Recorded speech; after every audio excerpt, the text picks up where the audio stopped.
تکبیر بلند ہونا شروع ہو گیا. مدینہ کے نواح کے اندر نعرہ تکبیر بلند ہو رہا ہے. اہلا و سہلا مرحبا کی صدائیں بلند ہو رہی ہیں. نبی علیہ السلام کی آمد حضور علیہ السلام تشریف لے کر آ رہے ہیں.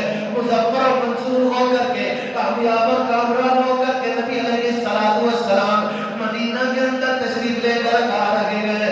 اللہ اکبر. مدینہ کے لوگ چھوٹے چھوٹے بچے نبی علیہ السلام کا استقبال کر رہے ہیں اور نبی علیہ السلام کے پاس ہوئے.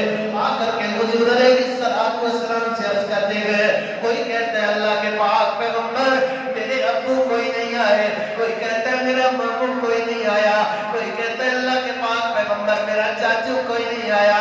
نبی علیہ السلام دست شفقت رکھتے گئے سر پر اور حضور علیہ السلام فرماتے گئے انا للہ و انا الیہ راجعون.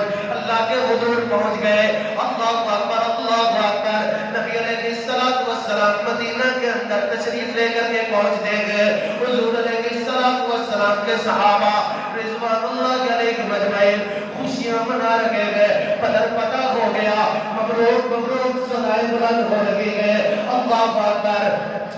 مگر نبی علیہ السلام کی نظریں اللہ اکبر.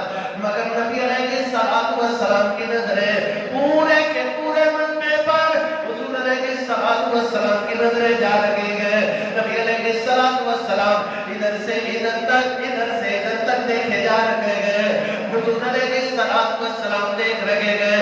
ایک صحابی آگے ہو کر کے حضور علیہ السلام سے عرض کرتا ہے اللہ کے پاک پیغمبر آپ عثمان کو ڈھونڈ رہے ہو نا, آپ اپنی بیٹی رقیہ کو تلاش کر رہے ہو نا. نبی علیہ السلام نے فرمایا کہ ہاں میں عثمان اپنے داماد کو تلاش کر رہا ہوں, اپنی بیٹی رقیہ کو تلاش کر رہا ہوں. وہ کیوں نہیں آئے؟ یہ سارے کا سارا مدینہ اکٹھا ہوا گئے, وہ کیوں نہیں آئے گئے؟ اللہ اکبر. حضور علیہ السلام فرماتے ہیں کیا ان تک میرے آنے کی خبر نہیں پہنچی؟ ان تک میرے آنے کی خبر نہیں پہنچی.